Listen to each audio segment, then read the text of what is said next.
Hello everyone, welcome to Competition Guru. मेरा नाम वरिंदर है और आज हम पीजीटी पॉलिटिकल साइंस के सिलेबस पे फोकस करने जा रहे हैं। जितने भी स्टूडेंट पॉलिटिकल साइंस से संबंधित है और पीजीटी के एग्ज़ाम की तैयारी कर रहे हैं, उन सभी स्टूडेंट्स के लिए जो मैं सिलेबस डिस्कशन करने जा रहा हूँ, इन डिटेल्ड मैं सिलेबस को बताऊंगा, आपको पॉइंट टू पॉइंट समझा दूंगा कि क्या क्या चीज़ें हमने आगे पढ़नी है। जब फर्दर पर्टिकुलर टॉपिक्स पे वीडियो आया करेंगी तो मैं उसको और डिटेल से समझाऊंगा, पर आज हम समझ लेंगे कि लगभग किसी टॉपिक में हमें क्या क्या पढ़ना है और कितना पढ़ना है। तो चलिए डिस्कस करते हैं पीजीटी पॉलिटिकल साइंस के सिलेबस को।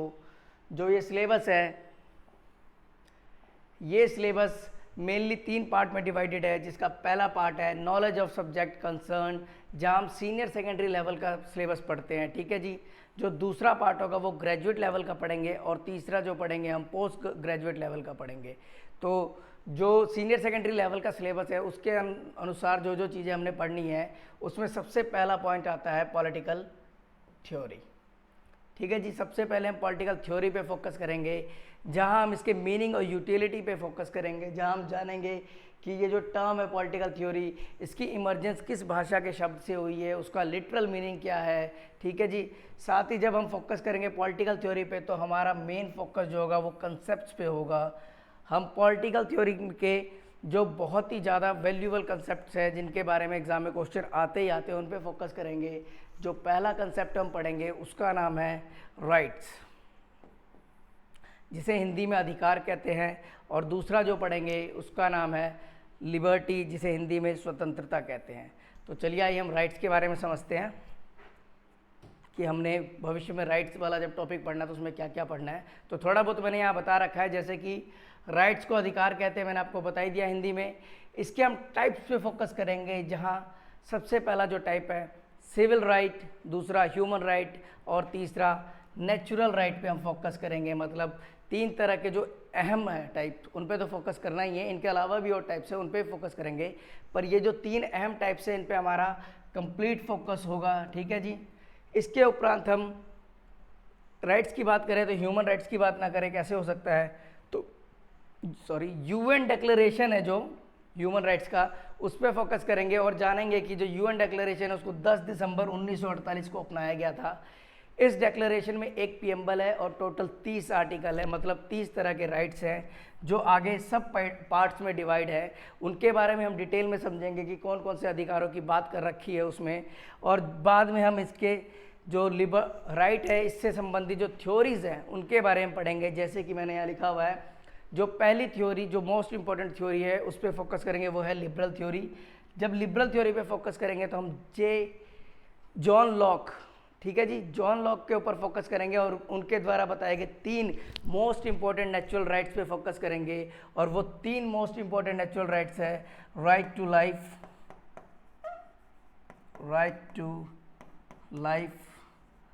Right to liberty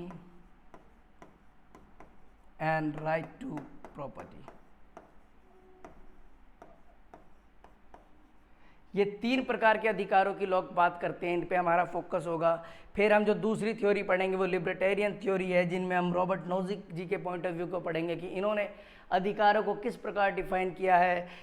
Marxist theory पढ़ेंगे, जहाँ हम कार्ल मार्क्स जी के विचार पढ़ेंगे कि उन्होंने राइट्स के बारे में क्या कहा है, किस तरह से उन्होंने राइट्स को डिफाइन किया है। और फिर हम एक और थ्योरी पढ़ेंगे जो फेमिनिस्ट आइडियोलॉजी है, यहाँ पे हम नारीवादियों के विचार पढ़ेंगे कि वो अधिकारों को किस तरह से डिस्क्राइब करते हैं, वो किस प्रकार बताते हैं कि पुरुषों के पास अधिक अधिकार है और स्त्रियों के पास कम अधिकार है। तो इनके पॉइंट ऑफ व्यू को पढ़ेंगे। और भी बहुत सारी थ्योरीज है जो हम इस कंसेप्ट से रिलेटेड पढ़ेंगे, पर इन पे हमारा मेन फोकस रहेगा, ठीक है जी। तो राइट्स में लगभग हम ये चीज़ें तो पढ़ेंगे ही। अगला जो टॉपिक है वो है लिबर्टी।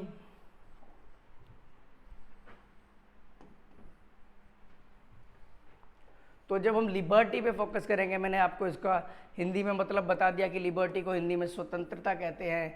तो हम इसके मीनिंग, डेफिनेशन और ओरिजिन पे फोकस करेंगे कि इस शब्द का लिटरल मीनिंग क्या है, इस शब्द की उत्पत्ति किस भाषा के शब्दों से हुई है, ठीक है जी, इसका अर्थ क्या है। और साथ ही हम इसके प्रकार पे फोकस करेंगे, टाइप्स पे फोकस करेंगे, जहाँ हम मेन 3 टाइप्स पे जरूर फोकस करेंगे, एक सिविल, पॉलिटिकल और इकोनॉमिकल। तो सिविल का मतलब है नागरिक अधिकार, नागरिक स्वतंत्रता, पॉलिटिकल का मतलब है राजनीतिक स्वतंत्रता और इकोनॉमिक का मतलब है आर्थिक स्वतंत्रता। जब हम जो ये सिविल लिबर्टी है उस पर फोकस करेंगे तो हम बारकर जी के बारे में पढ़ेंगे, और बारकर जी ने 3 मोस्ट इम्पॉर्टेंट जो राइट्स बताए हैं वो है फिजिकल, दूसरा इंटेलेक्चुअल, तीसरा प्रैक्टिकल। कहने का तात्पर्य है कि इन्होंने 3 प्रकार की लिबर्टी की बात करी है। पहला है फिजिकल लिबर्टी, दूसरा इंटेलेक्चुअल लिबर्टी और तीसरा प्रैक्टिकल लिबर्टी। इसी तरह से हम पॉलिटिकल और इकोनॉमिक लिबर्टी पे फोकस करेंगे, ठीक है जी। साथ ही हम इससे संबंधित कुछ थ्योरी पढ़ेंगे, जैसे क्लासिकल लिबरल्स इसके बारे में क्या कहते हैं। क्लासिकल लिबरल्स को नेगेटिव फॉर्म ऑफ लिबर्टी पे फोकस किया है इन्होंने। फिर मॉडर्न लिबर्टी जो लिबरल्स है वो उनके व्यूज़ पढ़ेंगे, जिसको पॉजिटिव फॉर्म ऑफ लिबर्टी कहते हैं। और अंत में न्यू लिबरल्स पे फोकस करेंगे, जिनको लिबर्टेरियन भी कहा जाता है। ये रोलिंग बैक द स्टेट है, जैसे क्लासिकल कहा करते थे वैसी ही बात ये भी कहीं ना कहीं करते हैं। तो लिबर्टी पे जब हमारा फोकस होगा तो ये जो अहम चीज़ें हैं इनको तो हम पढ़ेंगे ही पढ़ेंगे। इसके साथ और विचार है, जैसे मार्क्सिस्ट आइडियोलॉजी पढ़ेंगे, कम्युनिटेरियन आइडियोलॉजीज पढ़ेंगे कि ये स्वतंत्रता के बारे में क्या कहते हैं। चलिए नेक्स्ट टॉपिक देखते हैं जिस पे हमारा फोकस रहेगा। अगले जो टॉपिक्स है जिन पे हमारा फोकस होगा वो है इक्वालिटी, जस्टिस, सेकुलरिज्म और सिटीजनशिप एंड डेवलपमेंट। तो चलिए इसे डिस्कस करते हैं। जब हम इक्वालिटी के बारे में पढ़ेंगे, जिसे हिंदी में समानता कहते हैं, तो इसके भी डेफिनेशन और ओरिजिन पे तो हमारा हमेशा फोकस रहेगा। जितने भी कंसेप्ट है सभी के डेफिनेशन और सभी का ओरिजिन हमें पता होना चाहिए, मोस्ट इंपॉर्टेंट है, ठीक है जी। फिर साथ ही साथ हम लिबर्टी, जो हमारा ये इक्वालिटी वाला टर्म है, समानता वाला, इसके 2 मोस्ट इंपॉर्टेंट टाइप्स पे फोकस करेंगे। वैसे बहुत सारे टाइप्स है लेकिन 2 पे हमारा मेन फोकस रहेगा, एक लीगल और दूसरा पॉलिटिकल। जब हम लीगल इक्वालिटी की बात करेंगे तो हमारा फोकस जो पहले थिंकर पे होगा वो है रूसो और दूसरा है बारकर। यहाँ रूसो की जो मोस्ट इंपॉर्टेंट बुक है सोशल कॉन्ट्रैक्ट 1762 लिखी हुई है। इस बुक के थ्रू हम पढ़ेंगे कि इन्होंने इक्वालिटी के बारे में क्या कहा है। और बारकर की जो बुक है principle of social and political theory 1951, इसके थ्रू समझेंगे कि बारकर ने जो इक्वालिटी का कंसेप्ट है उसके बारे में क्या क्या कहा है, इनके क्या विचार हैं, ठीक है जी। जब हम पॉलिटिकल इक्वालिटी के ऊपर फोकस करेंगे तो डी राफेल और डी टॉकविले, इन दोनों के विचार पढ़ेंगे। इन दोनों की जो 2 मोस्ट इंपॉर्टेंट बुक है वो है problems of political philosophy D Raphael and democracy in America 1835 de Tocqueville. आपको एक और बात बता दूं कि जो हमारे पीजीटी वगैरह के एग्ज़ाम होते हैं इनमें बुक्स ज़रूर पूछे जाते हैं कि ये बुक किस थिंकर ने लिखी है, ये बुक किस थिंकर ने लिखी है, मैथ्स दी कॉलम में, या फिर किसी थिंकर की 4-5 किताबें आ जाएंगी और आपको एक एलिमिनेट करना होगा, इस पर फोकस किया जाता है। या फिर बुक्स 4-5 किताब आ जाएंगी एक ही थिंकर की और उनको ऑर्डर में लगाना होता है कि पहली बुक कौन सी है, दूसरी बुक कौन सी है, तीसरी बुक कौन सी है। तो बुक का नाम, उसकी डेट और जो थिंकर है, ये सभी बहुत ज़्यादा आवश्यक है। तो जब हम इक्वालिटी पे के बारे में पढ़ेंगे भविष्य में तो इन चीज़ों पे तो हमारा फोकस जरूर रहेगा, मोस्ट इंपॉर्टेंट है जी, ठीक है। जो नेक्स्ट टॉपिक हमने पढ़ना है वो है जस्टिस। जस्टिस को हिंदी में न्याय कहते हैं। और जब हम न्याय के बारे में पढ़ेंगे तो सेम वही ओरिजिन, डेफिनेशन, लिटरल मीनिंग क्या है इस शब्द का, ठीक है जी, इस पे हमारा फोकस रहेगा। लेकिन इसके साथ ही मोस्ट इंपॉर्टेंट प्लेटो, जिसे फादर ऑफ आइडियलिज्म कहा जाता है, उनके क्या विचार है जस्टिस के ऊपर वो पढ़ेंगे हम। उसके उपरांत एरिस्टोटल, जिन्हें हिंदी में अरस्तु कहते हैं, जिन्हें फादर ऑफ पॉलिटिकल साइंस कहा जाता है, उनके व्यूज़ पढ़ेंगे थ्योरी ऑफ जस्टिस पे। और उसके उपरांत जॉन रॉल्स की थ्योरी ऑफ जस्टिस पढ़ेंगे। आपको मैं बता दूं कि प्लेटो के बाद रॉल्स लगभग 2300 साल बाद कोई थिंकर था जिन्होंने अपने कंसेप्ट्स को एक्सप्लेन करने के लिए थ्योरी ऑफ जस्टिस पे फोकस किया था, ठीक है जी। साथ ही साथ हम इसके 2 टाइप्स पे फोकस करेंगे, एक है प्रोसीजरल जस्टिस और दूसरा है सब्सटेंटिव जस्टिस, ठीक है जी। इनको हम डिटेल में समझेंगे जब हम जस्टिस पे पर्टिकुलर एक लेक्चर बनाएंगे, ठीक है जी। अगला टॉपिक देखते हैं जो हमारे सिलेबस में है, वो है सिटीजनशिप यानी नागरिकता। सिटीजनशिप के ओरिजिन पढ़ेंगे, उसके टाइप्स पढ़ेंगे। टाइप्स में हमारा फोकस है एक तो फॉर्मल, दूसरा सब्सटेंटिव। फॉर्मल में आप सिटीजन हो किसी राज्य के, वो डिफाइन किया जाता है कि हाँ मैं इस राज्य का सिटीजनशिप हूँ, मेरे पास वहाँ की नागरिकता है। लेकिन जब हम सब्सटेंटिव पे फोकस करते हैं तो नागरिकता तो है पर उसके साथ साथ आपके पास कौन कौन से अधिकार है उस पर भी फोकस किया जाता है। यहाँ मेनली 3 अधिकारों पर फोकस किया जाता है, एक सिविल, दूसरा पॉलिटिकल और तीसरा सोशल राइट्स। यहाँ पर हम कुछ थ्योरीज पे फोकस करेंगे। यहाँ मैंने 3 ही मेंशन की है, वैसे बहुत सारी थ्योरीज है सिटीजनशिप पे। जो पहली थ्योरी है वो एवोल्यूशनरी थ्योरी है, दूसरी कम्युनिटेरियन थ्योरी, और तीसरी जो थ्योरी है वो है प्लूरिस्टिक थ्योरी। ठीक है जी। आपको ये भी बता दूं, जब हम सिटीजनशिप पे फोकस करेंगे तो इंडियन कॉन्स्टिट्यूशन पे भी ध्यान देंगे,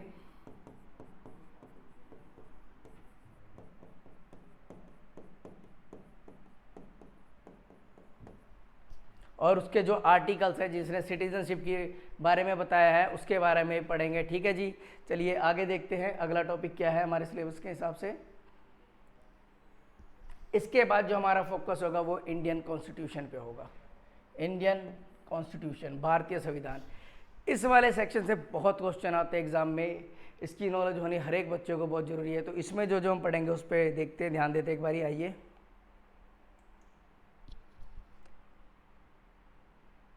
जब हम इंडियन कॉन्स्टिट्यूशन के बारे में पढ़ेंगे तो इन डिटेल इंडियन कॉन्स्टिट्यूशन को समझेंगे, और जो सबसे पहला टॉपिक हम इसमें पढ़ेंगे वो है कॉन्स्टिट्यूएंट असेंबली। ठीक है जी, संविधान सभा।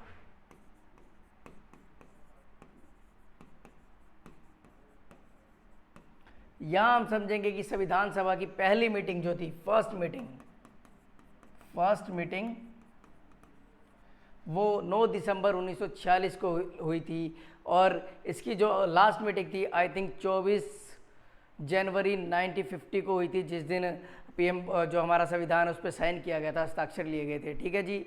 इसको बनने में कॉन्स्टिट्यूएंट असेंबली ने जो हमारा संविधान तैयार किया था, इसका मुख्य काम संविधान को तैयार करना था। इनको संविधान बनाने में 2 साल 11 महीने 18 दिन का समय लगा था। ठीक है जी। यहाँ हम ड्राफ्टिंग कमेटी के बारे में जानेंगे, जिनके हेड डॉक्टर BR अम्बेडकर थे। ड्राफ्टिंग कमेटी को हिंदी में प्रारूप समिति कहते हैं।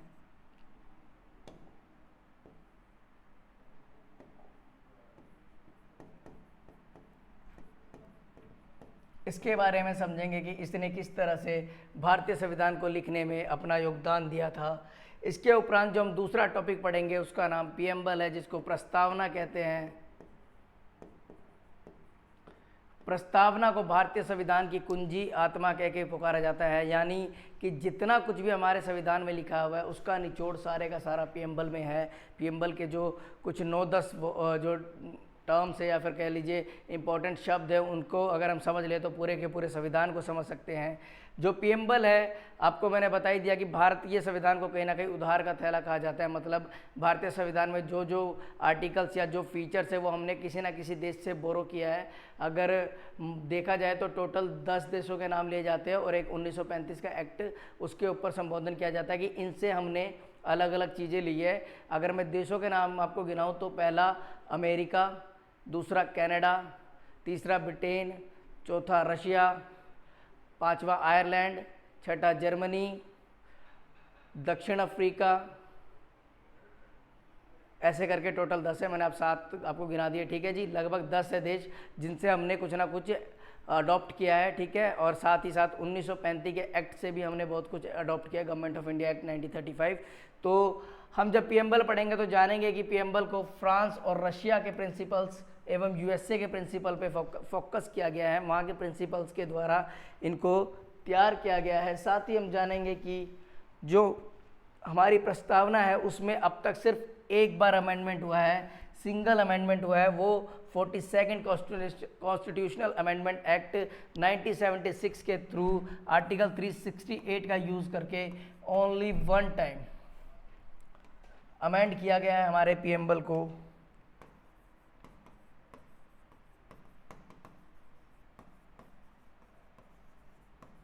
ठीक है जी। सिर्फ आज तक सिर्फ एक बार ही हमारे प्रीएम्बल को अमेंड किया गया है, वो 1976 में किया गया था। ये याद रखना बहुत ज़रूरी है। इसके उपरांत जो हम अगला टॉपिक पढ़ेंगे वो कैरेक्टरिस्टिक ऑफ कॉन्स्टिट्यूशन है, मतलब जो हमारे संविधान की विशेषता है उस पर फोकस करेंगे। और हम जानेंगे कि हमारा जो संविधान है जिसे रूल बुक ऑफ इंडिया कहते हैं, उसमें टोटल आर्टिकल जब ये तैयार हुआ था तो 395 आर्टिकल्स थे। इसके टोटल 22 पार्ट थे उस समय, और टोटल 8 शेड्यूल थे।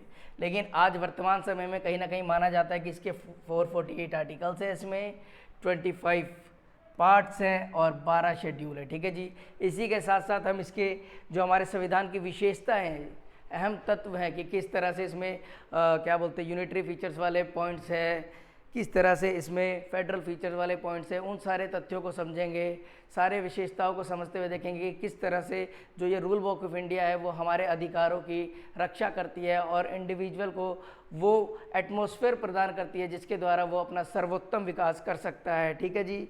इसके उपरांत जो नेक्स्ट टॉपिक पढ़ेंगे हम वो फंडामेंटल राइट्स है, इसको मौलिक अधिकार कहते हैं।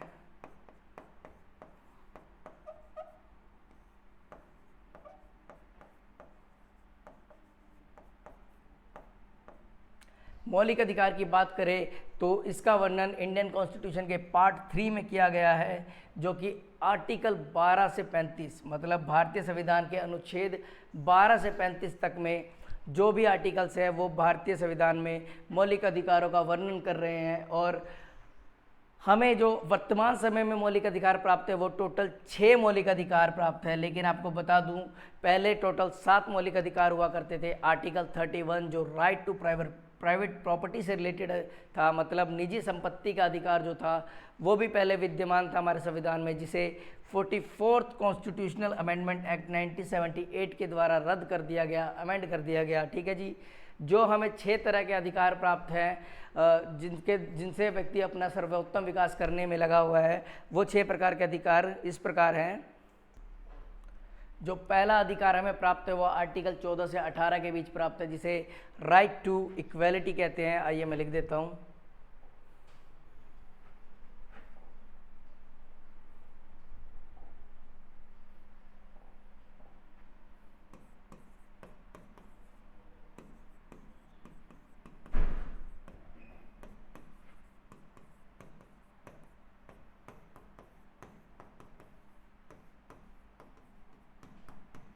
जो दूसरा अधिकार है वो हमें आर्टिकल 19 से 22 के मध्य प्रदान किया गया है, जिसे राइट टू लिबर्टी कहते हैं। लिबर्टी कहते हैं। और जो तीसरा अधिकार है वो हमें आर्टिकल 23 और 24 के मध्य प्रदान किया गया है, जिसे राइट अगेंस्ट एक्सप्लॉयटेशन कहते हैं। राइट्स अगेंस्ट एक्सप्लॉयटेशन, यानी कि शोषण के विरुद्ध अधिकार। या ये है समानता का अधिकार, ये स्वतंत्रता का अधिकार, ये शोषण के विरुद्ध अधिकार। और जो आगे आर्टिकल 25 से 28 के मध्य डिफाइन किया गया है वो है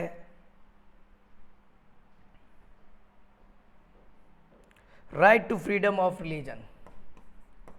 right to freedom of religion,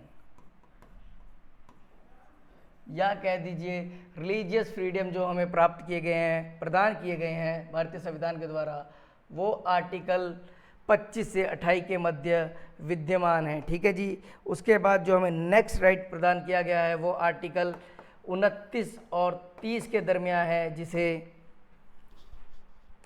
cultural and educational right कहते हैं। कल्चरल एंड एजुकेशनल राइट कहा जाता है। ठीक है जी। और जो अंतिम अधिकार हमें प्राप्त है इस समय भारतीय संविधान के हिसाब से, वो आर्टिकल 32 में एक्सप्लेन किया गया है, जिसे कॉन्स्टिट्यूशनल रेमेडी कहते हैं। राइट टू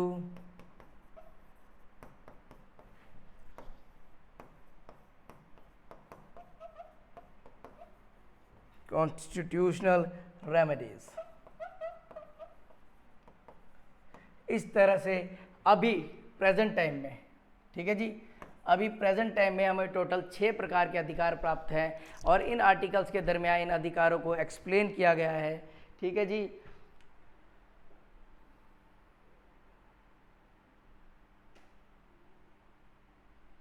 इसके बाद जो नेक्स्ट टॉपिक हम पढ़ेंगे वो है DPSP, directive principle of state policy, राज्य के नीति निर्देशक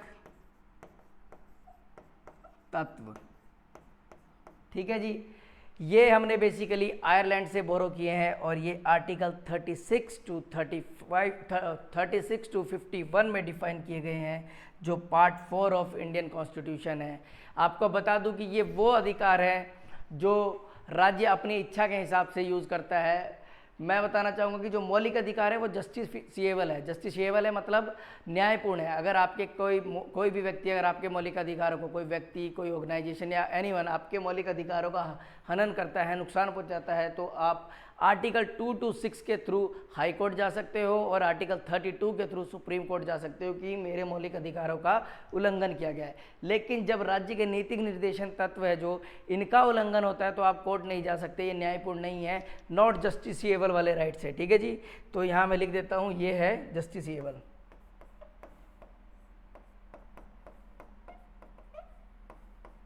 ठीक है जी, और ये नॉट जस्टिसिएबल।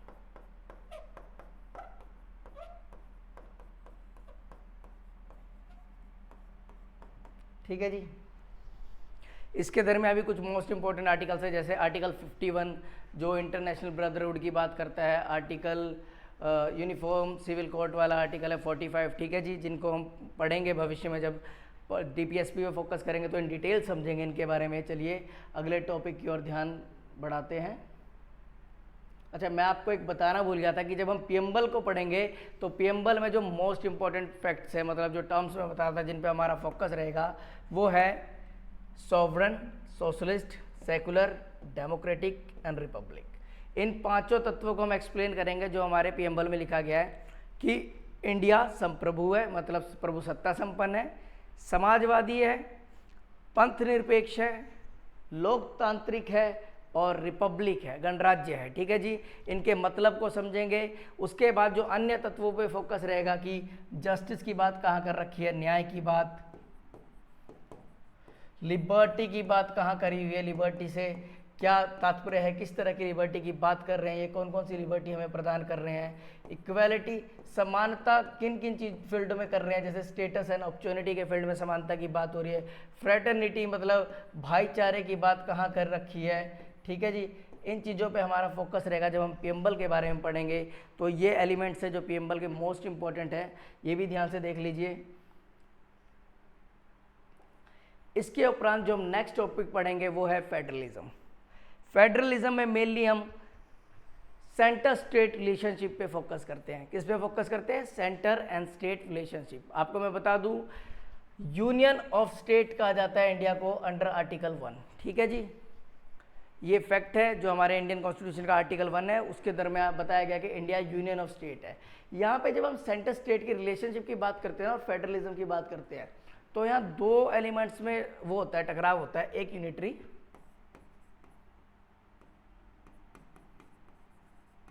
और दूसरा फेडरल। इन दोनों के बीच टकराव होता है, यूनिटरी और फेडरल। यूनिटरी सिस्टम वो होता है जहाँ पे सारी की सारी पावर एक ऑर्गेनाइजेशन, एक व्यक्ति के हाथ में होता है, मतलब वहाँ सेंट्रलाइजेशन वाला प्रोसेस अपनाया जाता है। लेकिन जहाँ फेडरल सिस्टम है वहाँ डिसेंट्रलाइजेशन के ऊपर फोकस किया जाता है, जहाँ पे पावर डिस्ट्रीब्यूट किए जाते हैं सेंटर और उनके जो अदर्स ऑर्गेनाइजेशन है या कहे शाखाएं हैं जो उनकी। ठीक है, जैसे स्टेट है हमारे इंडिया में, सेंटर और स्टेट के मध्य पावर जो डिवाइडेड होती है। जब हम फेडरलिज्म के ऊपर फोकस करेंगे तो इनके तीन मोस्ट इंपॉर्टेंट टाइप्स पे फोकस करेंगे। पहला है कोऑपरेटिव फेडरलिज्म, दूसरा competitive federalism, third bargaining federalism. इनसे जुड़े जो थिंकर है उनके नाम पढ़ेंगे, उनके रोलों को पढ़ेंगे, क्या रोल था उनका और उन्होंने किस तरह से इनको डिफाइन किया है। साथ ही हम ये भी जानेंगे कि इंडियन कॉन्स्टिट्यूशन में कौन कौन से आर्टिकल है, कौन कौन से अनुच्छेद है जो यूनिटरी फीचर को डिफाइन करते हैं। जैसे कि article 155 appointment of governor unitary feature को डिफाइन करता है, क्योंकि कहीं ना कहीं जो गवर्नर को अपॉइंट करने का काम प्रेसिडेंट का होता है और उसे उसकी पोस्ट पे जब तक बना रहता है जब तक गवर्नर उसके कर्तव्यों से खुश है। जिस दिन प्रेसिडेंट को लगता है कि गवर्नर ठीक से काम नहीं कर रहा, उस दिन वो गवर्नर को उसकी जगह से हटा देता है। ठीक है जी, वो यूनिटरी फीचर का एक पॉइंट हो जाता है। ठीक है जी, फेडरल फीचर्स पे फोकस करते हैं तो हमें फंडामेंटल राइट्स दिखते हैं, डिस्ट्रीब्यूशन ऑफ पावर दिखता है, आर्टिकल 246 दिखता है। यहाँ मैं लिखी दूं, जब हम यूनिटरी पे फोकस करते हैं तो हम आर्टिकल 155 पे फोकस करते हैं, और जब फेडरल फीचर पे फोकस करते हैं तो यहाँ हम आर्टिकल 246 पे फोकस करते हैं।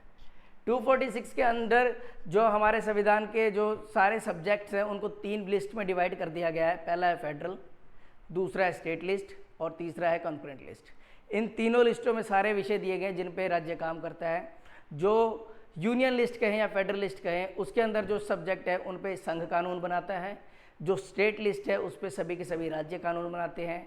और जो कॉन्करेंट लिस्ट है उनमें वो सब्जेक्ट है जिनके ऊपर कानून बनाने का अधिकार तो केंद्र और राज्य दोनों को है, लेकिन जब भी क्लैश होता है तो केंद्र को प्रेफरेंस दी जाती है। ठीक है जी, इस तरह से हम फेडरलिज्म पे फोकस करेंगे। उसके उपरांत जो हम नेक्स्ट टॉपिक पढ़ेंगे इसमें वो है यूनियन गवर्नमेंट।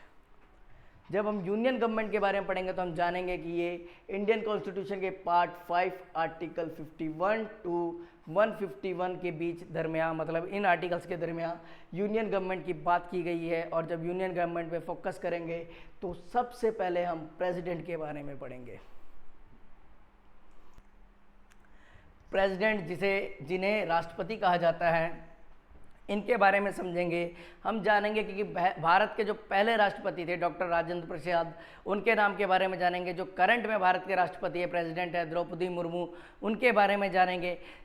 बिगिनिंग टू लेके अब तक कितने प्रेसिडेंट आए हैं भारत में, उनके बारे में जानेंगे। उन सभी का नाम याद करेंगे। उन्होंने अपने टाइम पीरियड में क्या इंपॉर्टेंट्स काम किए वो समझेंगे। जैसे वीटो पावर का यूज़ किस किस प्रेसिडेंट ने किया है, तो ज्ञानी जाल सिंह के बारे में पढ़ेंगे जिन्होंने क्या आई थिंक डाकघर वाले इशू में वीटो पावर का यूज़ किया था, उनके बारे में समझेंगे। बहुत सारे प्रेसिडेंट हैं, उन सभी के बारे में समझेंगे। और साथ ही साथ हम आर्टिकल 54 पे ध्यान देंगे जो अपॉइंटमेंट ऑफ प्रेसिडेंट या फिर कहें इलेक्शन ऑफ प्रेसिडेंट के ऊपर फोकस करता है। आर्टिकल 61 पे फोकस करेंगे जो इम्पीचमेंट की बात करता है, जो बताता है कि किसी राष्ट्रपति को उसके पद से कैसे हटाया जाता है।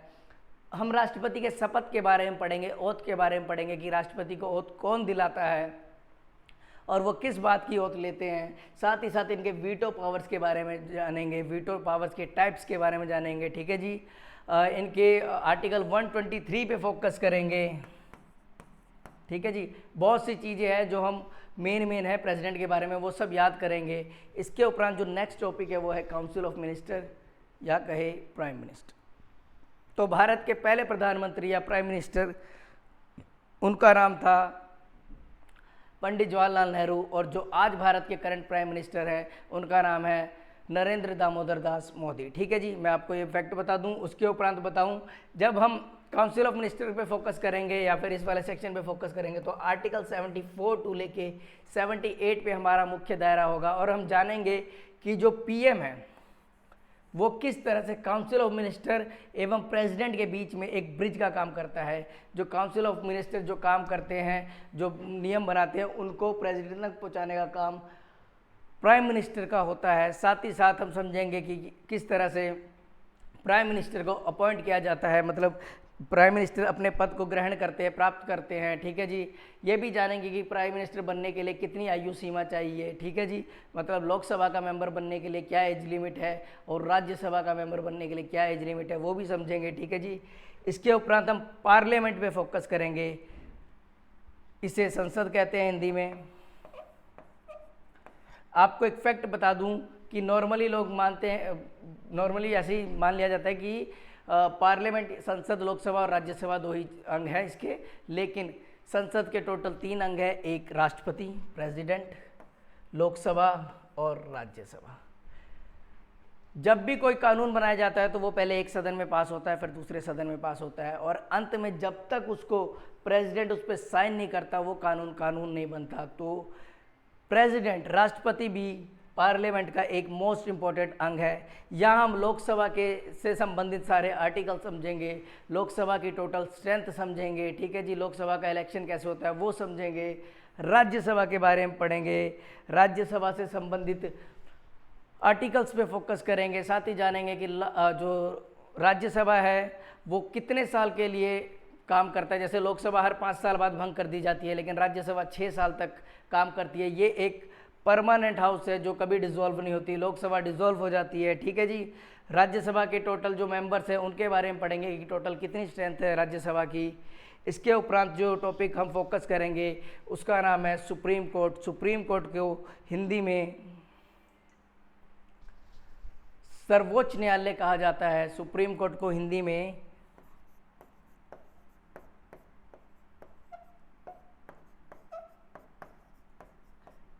सर्वोच्च न्यायालय कहा जाता है। ये हाईएस्ट कोर्ट ऑफ अपील है। जो सुप्रीम कोर्ट का ट्रेडिशन है वो गवर्नमेंट ऑफ इंडिया एक्ट 1935 के थ्रू अपनाया गया था। ठीक है जी, 1935 के एक्ट के द्वारा सुप्रीम कोर्ट का कंसेप्ट अपनाया गया था। इससे संबंधित जो आर्टिकल्स हैं वो है आर्टिकल 124 टू 143। हम सुप्रीम कोर्ट के बारे में सारी चीज़ें जानेंगे। इनके जो ओरिजिनल जुरिस्डिक्शन है वो समझेंगे, अप्लाइड जुरिस्डिक्शन है वो समझेंगे, ये किस तरह से प्रेसिडेंट को एड एंड एडवाइस करते हैं वो समझेंगे। तो जब भविष्य में हम पर्टिकुलर लेक्चर बनाएंगे सुप्रीम कोर्ट पे तो उनके बारे में हम डिटेल में समझेंगे। जो नेक्स्ट टॉपिक हमने इसके बाद पढ़ना है वो है, हमारे सिलेबस के हिसाब से जो नेक्स्ट टॉपिक पढ़ना है वो है स्टेट गवर्नमेंट। राज्य सरकार के बाद हम जो सेकंड पॉइंट पढ़ने जा रहे हैं वो है राज्य सरकार पढ़ने जा रहे हैं। जो हमने पहले पढ़ा वो केंद्रीय सरकार था। तो जब हम स्टेट गवर्नमेंट पे फोकस करेंगे तो हम जानेंगे कि ये इंडियन कॉन्स्टिट्यूशन के पार्ट 6 में डिफाइन है और इससे संबंधित जो आर्टिकल है वो 152 टू 237 तक है। और जब हम स्टेट गवर्नमेंट पढ़ेंगे तो सबसे पहले हम राज्यपाल के बारे में पढ़ेंगे। राज्यपाल, ठीक है जी। तो गवर्नर के बारे में मैंने आपको बता ही दिया कि इनको प्रेसिडेंट द्वारा अपॉइंट किया जाता है और वो उनके प्रसाद पर्यंत तक ही अपनी सीट पे बने रहते हैं। इनका जो आर्टिकल इनके लिए जो सबसे मोस्ट इम्पॉर्टेंट वो आर्टिकल 155 है, जिनमें इनके अपॉइंटमेंट के बारे में लिखा हुआ है। हम गवर्नर के रोल के बारे में समझेंगे, उनके अधिकारों के बारे में समझेंगे। आपको मैं बता दूं एक बात कि प्रेसिडेंट जो होता है वो नॉमिनल हेड ऑफ स्टेट होता है और जो प्राइम मिनिस्टर होता है वो रियल हेड ऑफ स्टेट होता है। यहाँ भी इस कंडीशन में भी जो गवर्नर है वो नॉमिनल हेड ऑफ स्टेट है और जो सीएम है, चीफ मिनिस्टर है, वो रियल हेड ऑफ स्टेट है। ठीक है जी। तो नेक्स्ट जो टॉपिक हम पढ़ेंगे वो मुख्यमंत्री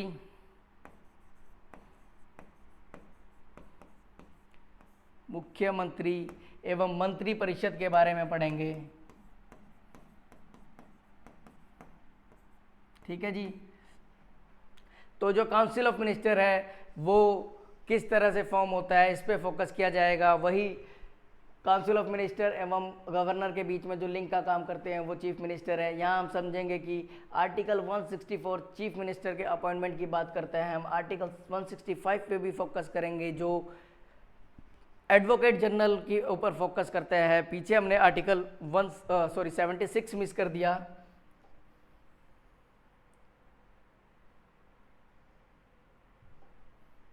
आर्टिकल 76 हमने मिस कर दिया था। ये एडवोकेट जनरल पे फोकस करता है। एडवोकेट जनरल के क्या कार्य है, क्या कर्तव्य है, उसके बारे में पढ़ेंगे। यहाँ हम वो अटर्नी जनरल था, यहाँ हम एडवोकेट जनरल के काम पे फोकस करेंगे कि एडवोकेट जनरल किस तरह से स्टेट में अपना रोल अदा करता है। ठीक है जी। साथ ही साथ हम लेजिस्लेचर पे फोकस करेंगे और जब हम लेजिस्लेचर के ऊपर फोकस करेंगे तो हम लेजिस्लेटिव असेंबली और लेजिस्लेटिव काउंसिल के बारे में पढ़ेंगे। इनसे संबंधित सभी आर्टिकल्स पे फोकस करेंगे और जानेंगे कि लेजिस्लेटिव असेंबली तो इंडिया के प्रत्येक स्टेट में विद्यमान है, लेकिन जो लेजिस्लेटिव काउंसिल है वो हर जगह नहीं है, बल्कि कुछ ही स्टेट है जहाँ पर लेजिस्लेटिव काउंसिल है। ठीक है जी। इसके उपरांत जो हम नेक्स्ट टॉपिक पढ़ेंगे वो हाई कोर्ट है। ठीक है जी। सर्वोच्च न्यायालय के बाद जो दूसरा टॉपिक हम पढ़ेंगे वो उच्च न्यायालय वाला है। इनसे संबंधित जो आर्टिकल है वो आर्टिकल 214 से लेके 231 है। यहाँ पे हमें 7th कॉन्स्टिट्यूशनल अमेंडमेंट 1956 पे बहुत ज़्यादा ध्यान देना पड़ेगा, क्योंकि इस अमेंडमेंट के थ्रू ये घोषणा की गई थी कि एक जो हाई कोर्ट है, एक जो उच्च न्यायालय है वो 2 या 2 से अधिक राज्यों के ऊपर काम कर सकता है, या फिर एक जो हाई कोर्ट है वो 2 या 2 से अधिक राज्य या और केंद्र शासित के लिए हो सकता है। मतलब एक हाई कोर्ट 2-3 स्टेट का काम अकेले ही निभा सकता है। मतलब उनसे संबंधित जितने भी डिसीजन है वो एक हाई कोर्ट ले सकता है। ठीक है जी। जो नेक्स्ट टॉपिक हम यहाँ पढ़ेंगे वो है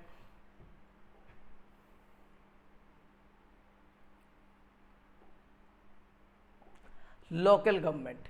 जब लोकल गवर्नमेंट की बात हो तो गांधी जी को नहीं भूला जा सकता। गांधी जी का सपना था राम राज्य का, जहाँ पे वो गांव के आधार पर राज्य बसाने की बात कर रहे थे, देश बसाने की बात कर रहे थे। उनका मानना था कि डिसेंट्रलाइजेशन ऑफ पावर होता है, उनके बारे में पढ़ेंगे।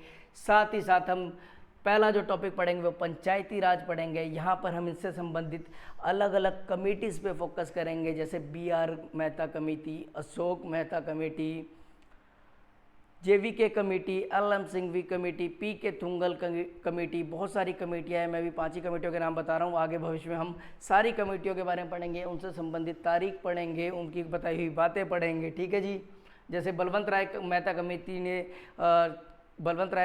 कमेटी ने 3 टायर सिस्टम की बात की थी, अशोक मेहता कमेटी ने 2 टायर सिस्टम की बात की थी, ठीक है जी।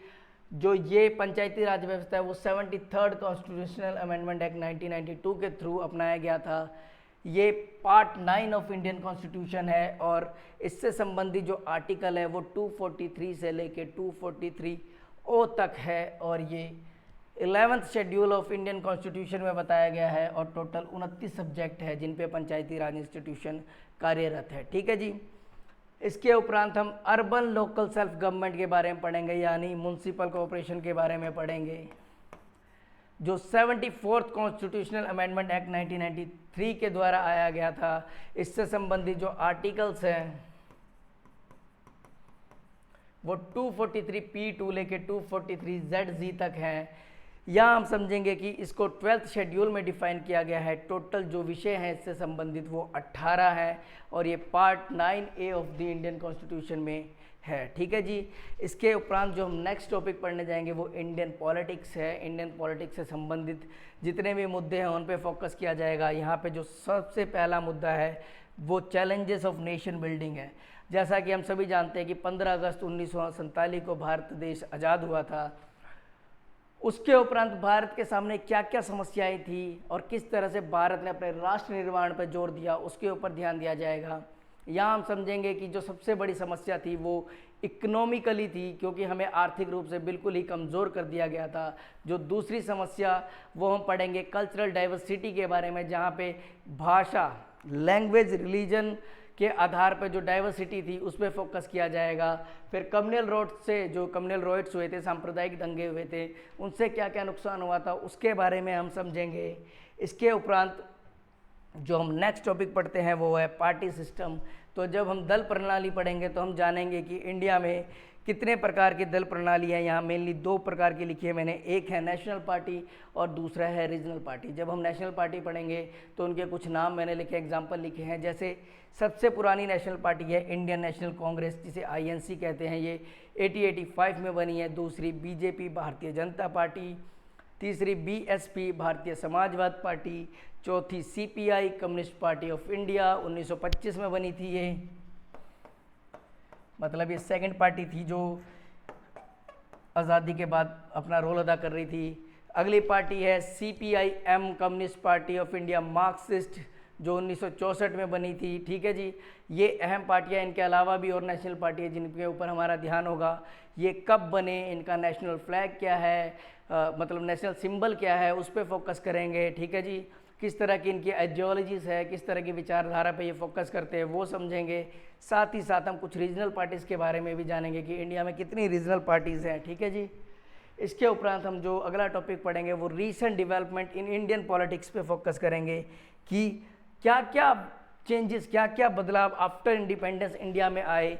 तो जब हम चेंजेस देखना शुरू करेंगे तो सबसे पहले फोकस हम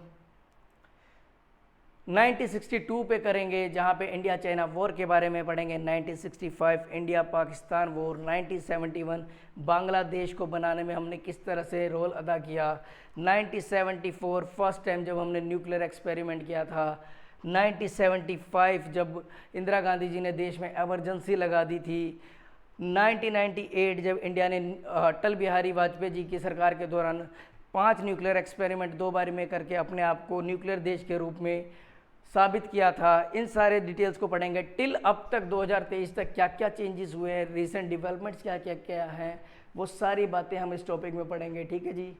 जो नेक्स्ट टॉपिक हमने पढ़ना है वो है इंटरनेशनल रिलेशन, ठीक है जी।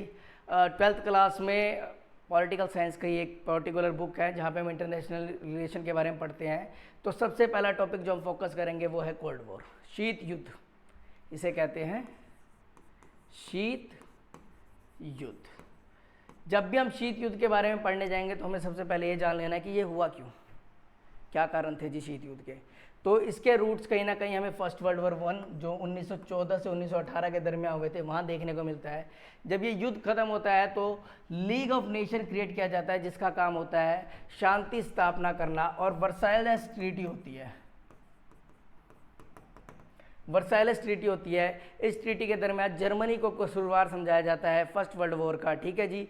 और इसके उपरांत जो लीग ऑफ नेशन पीस स्थापित करने के लिए आई होती है वो अपने कार्य में लग जाती है, लेकिन सेकेंड वर्ल्ड वॉर होता है जो 1939 में होता है और जो 1945 तक चलता है, ठीक है जी। ये वॉर जब ख़त्म होता है तो इस वॉर के ख़त्म करने में यूएसए का मेन रोल है।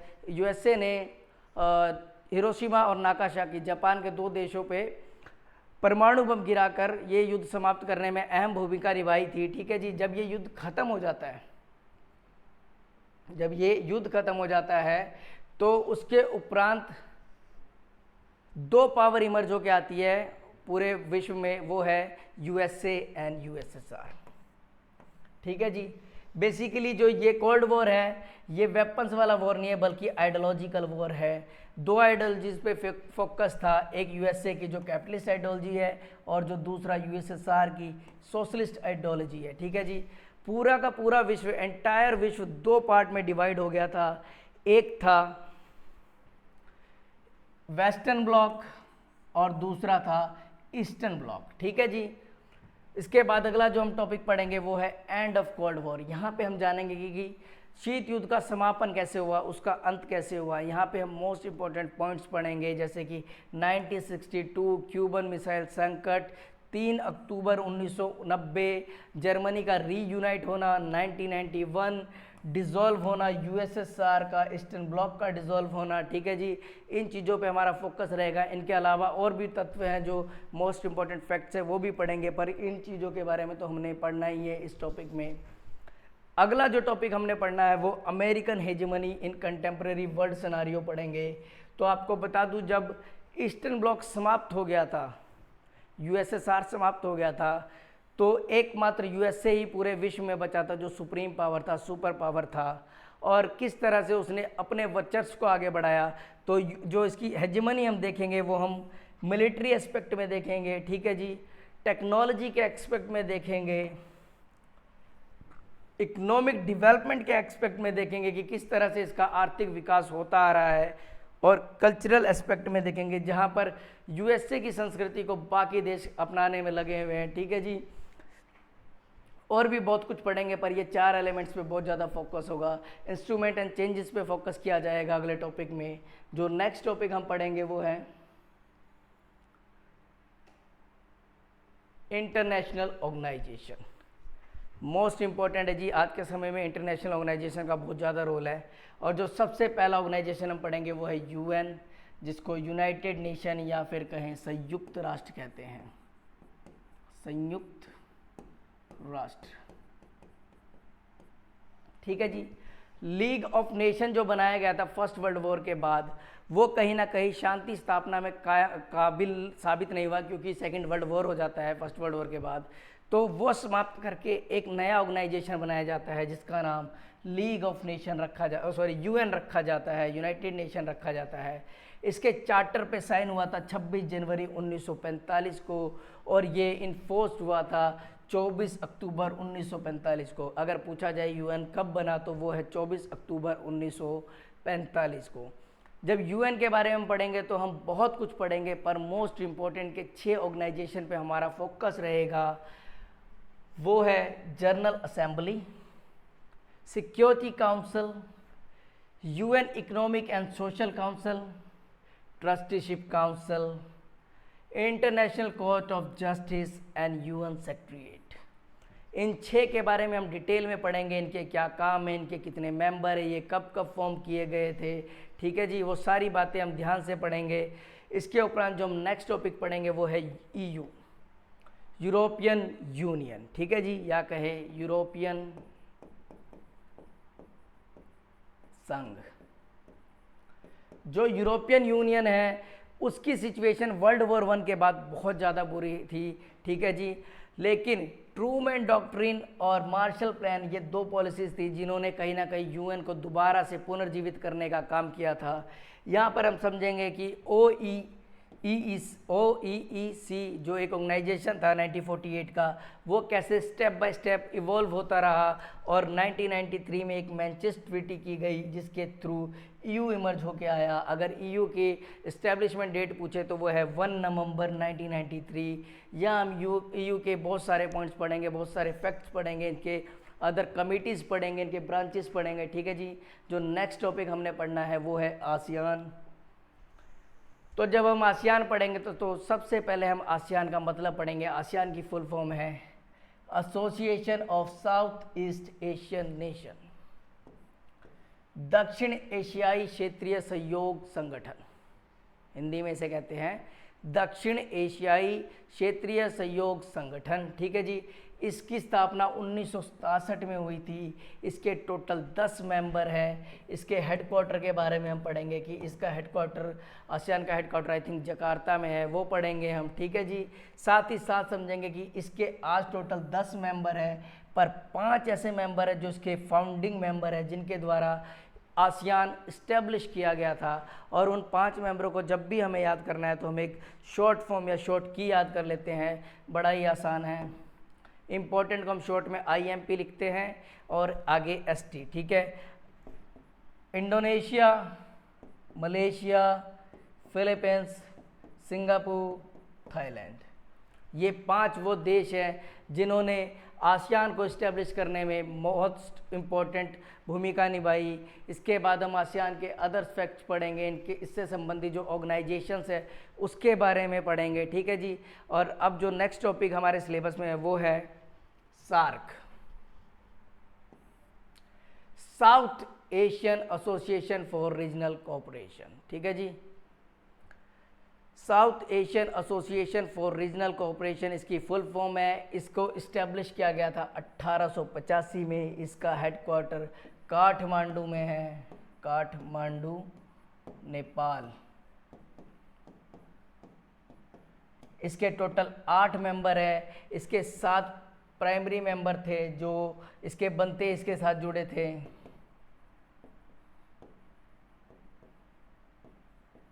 और जो 8वां मेंबर है +1 मतलब 8th मेंबर, वो अफ़गानिस्तान है।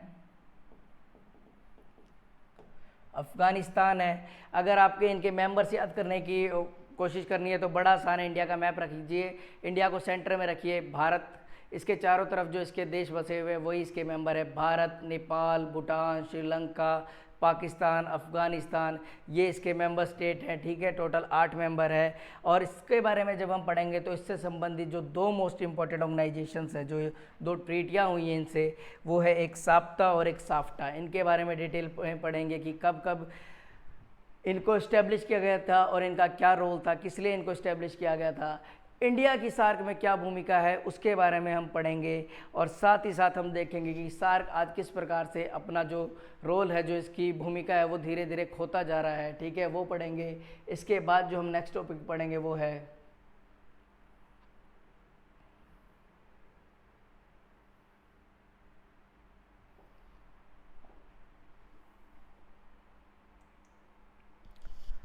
Alba, ALBA। ठीक है जी। हम जानेंगे कि इसको इस्टेब्लिश किया गया 14 दिसंबर 2014 में। बहुत ही रीसेंट ऑर्गेनाइजेशन है। ठीक है जी। इसका हेडक्वार्टर है जो कराकस, वेनेजुला में है, ये पढ़ेंगे। और साथ ही जानेंगे कि ये लैटिन अमेरिकन नेशंस का एक रीजनल ऑर्गेनाइजेशन है। क्या है? लैटिन अमेरिकन राष्ट्रों का एक क्षेत्रीय संगठन है। साथ ही जानेंगे कि जो अल्बा है ये एक स्पेनिश वर्ड है। ठीक है जी। इसका एक अलग ही मतलब है अल्बा का, उसके बारे में समझेंगे। तो सारी की सारी डिटेल अल्बा के बारे में हम जब पर्टिकुलर टॉपिक करेंगे तब ध्यान देंगे। अभी ये सारी चीज़ें समझ लीजिए। इसके बाद जो हमने नेक्स्ट टॉपिक पे ध्यान देना है वो है नॉन अलाइंड मूवमेंट, नाम गुट निरपेक्ष आंदोलन। गुट निरपेक्ष आंदोलन। ठीक है जी। जब वर्ल्ड वॉर ख़त्म हुआ था 2, उसके बाद कोल्ड वॉर शुरू हुआ, 2 ग्रुप्स में पूरा का पूरा एंटायर जो अपना वर्ल्ड है वो बट गया। उस समय कुछ ऐसे देश थे जिनको थर्ड वर्ल्ड नेशन कहते हैं, ठीक है जी, उन्होंने स्वीकारा कि हमको किसी भी ऑर्गेनाइजेशन से नहीं मिलना, ठीक है जी। उस समय क्या होता कि छोटे नेशन इन क्या बोलते हैं ईस्टर्न ब्लॉक और वेस्टर्न ब्लॉक से इसलिए जुड़ रहे थे कि उनको सिक्योरिटी मिल जाए, और ये जो ब्लॉक्स थे वो इनको इसलिए अपने साथ जोड़ रहे थे ताकि इनके जो रीजनल रिसोर्सेज है उनका इस्तेमाल कर सके, दूसरे ब्लॉक पे सिक्योरिटी के लिए अपने आर्मी वगैरह को वहाँ बिठा सके, ठीक है जी। पर इन्होंने मना किया कि हमको नहीं मिलना है जी during the cold war time, ठीक है जी। 2 ब्लॉक्स है ईस्टर्न एंड वेस्टर्न ब्लॉक, इन्होंने मना कर दिया कि हमें किसी से नहीं मिलना, ठीक है जी।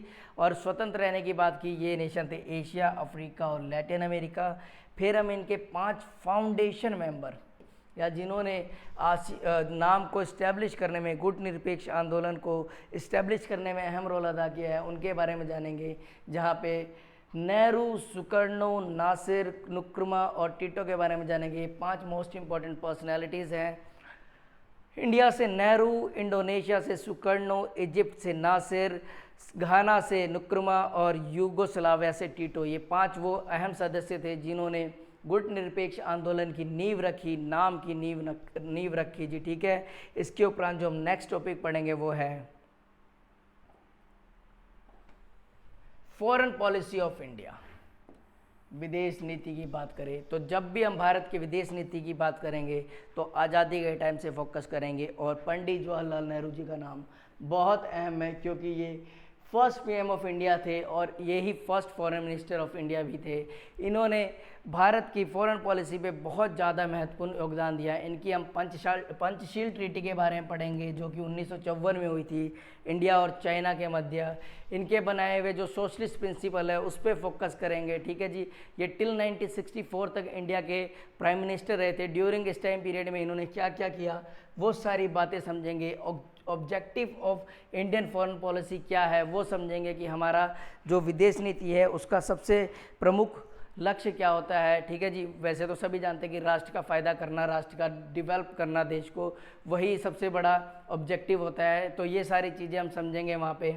इसके उपरांत जो नेक्स्ट पॉइंट है हमारे सिलेबस में वो role of India in UN के बारे में पढ़ेंगे। तो 1945 में इंडिया यूएन का स्थायी सदस्य बन गया था, और तब से लेके 2023 तक के टाइम पीरियड पे देखेंगे कि इंडिया ने किस किस तरह से यूएन में अपना रोल अदा किया है। हम यहाँ समझेंगे कि यूएन सिक्योरिटी काउंसिल में तो 2 तरह की पोस्टें हैं, एक परमानेंट मेंबरशिप, एक नॉन परमानेंट मेंबरशिप। जो परमानेंट मेंबर है वो 5 है, जिनमें France, Russia, America, China, England आते हैं। ये पांचों के पांचों न्यूक्लियर नेशंस हैं, ठीक है जी। और 10 नॉन परमानेंट मेंबर होते हैं जो प्रत्येक 2 साल बाद, एवरी 2 ईयर्स बाद चेंज हो जाते हैं, ठीक है जी। तो हम यहाँ जानेंगे कि किस प्रकार से इंडिया आज कोशिश कर रहा है खुद को परमानेंट मेंबर बनाने के लिए, ठीक है जी। ये इसका सदस्य तो 1945 में ही बन गया था यूएन का, पर कभी सिक्योरिटी काउंसिल का परमानेंट मेंबर अब तक नहीं बना है। ये उस कोशिश में लगा हुआ है, ठीक है जी। इसके उपरांत जो हम पढ़ेंगे इंडिया एंड यूनाइटेड स्टेट के बारे में पढ़ेंगे कि भारत और यूएस का क्या रिलेशनशिप है, उसके ऊपर फोकस करेंगे। यहाँ हम 1974 पे फोकस करेंगे, जहाँ हम पहला जो न्यूक्लियर ट्रीट वो करते हैं, एक्सपेरिमेंट करते हैं। उसके बाद हमारे यूएस के साथ रिलेशन ख़राब हो गए थे। 1998 में हमने न्यूक्लियर पावर बन के दिखाया, वहाँ भी कुछ गड़बड़ी हुई थी।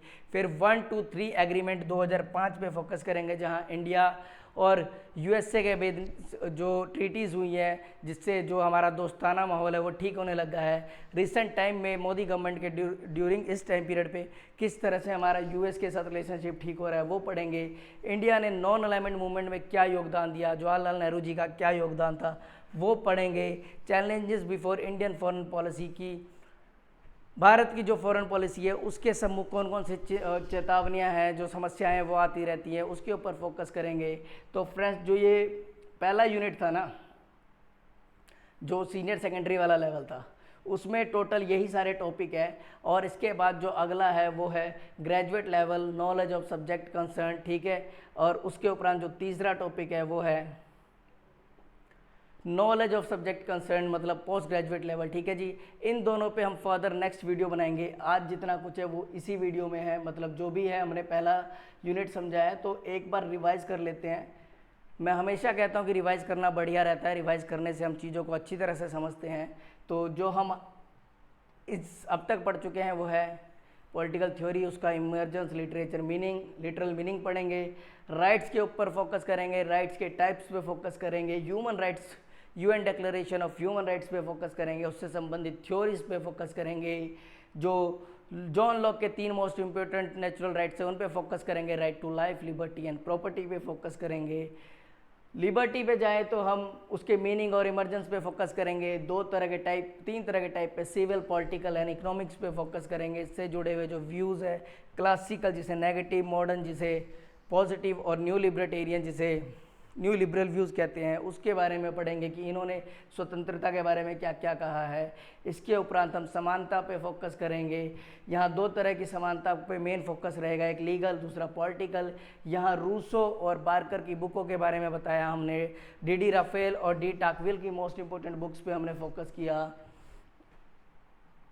इसके उपरांत जो हम नेक्स्ट टॉपिक पढ़ेंगे वो जस्टिस है। जस्टिस में हम प्लेटो, जो फादर ऑफ आइडियलिज्म है, उनके थ्योरी ऑफ जस्टिस पे फोकस करेंगे। एरिस्टोटल के थ्योरी ऑफ जस्टिस पे फोकस करेंगे। रोल्स के थ्योरी ऑफ जस्टिस पे फोकस करेंगे। इसके टाइप्स पे फोकस करेंगे।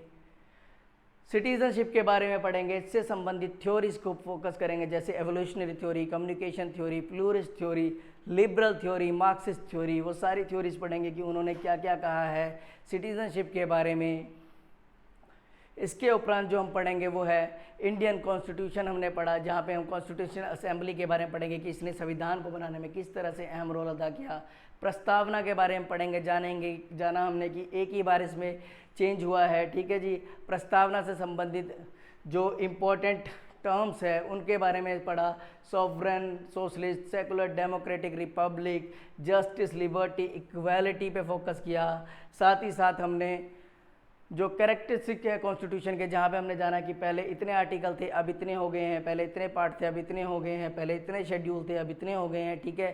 फंडामेंटल राइट्स पे फोकस किया। पार्ट 3 है जो कि हमने फंडामेंटल राइट्स समझे, जो 6 मौलिक अधिकार हमें प्राप्त है, टोटल 6 टाइप के, उन पे फोकस किया। उनके नाम याद किए, कौन कौन से आर्टिकल में कौन सा राइट है वो देखा हमने।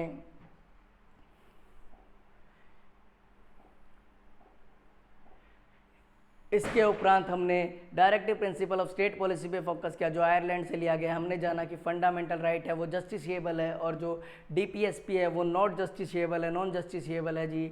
इसके बाद जिस टॉपिक पे हमने फोकस किया वो था फेडरलिज्म, जहां हमने सेंट्रल स्टेट रिलेशन पे फोकस किया, यूनिटरी और फेडरल फीचर्स पे फोकस किए, ठीक है जी। 3 तरह के फॉर्म्स पे फोकस किया। यूनियन गवर्नमेंट में हम फोकस करते हैं प्रेसिडेंट के ऊपर, उनसे संबंधित आर्टिकल्स के ऊपर, प्राइम मिनिस्टर और काउंसिल ऑफ मिनिस्टर के ऊपर, पार्लियामेंट के ऊपर, सुप्रीम कोर्ट के ऊपर। इन सभी से संबंधित जो तथ्य है वो हम डिटेल में पढ़ेंगे पर्टिकुलर वीडियो में, अभी मैंने थोड़ा थोड़ा बताया था आपको।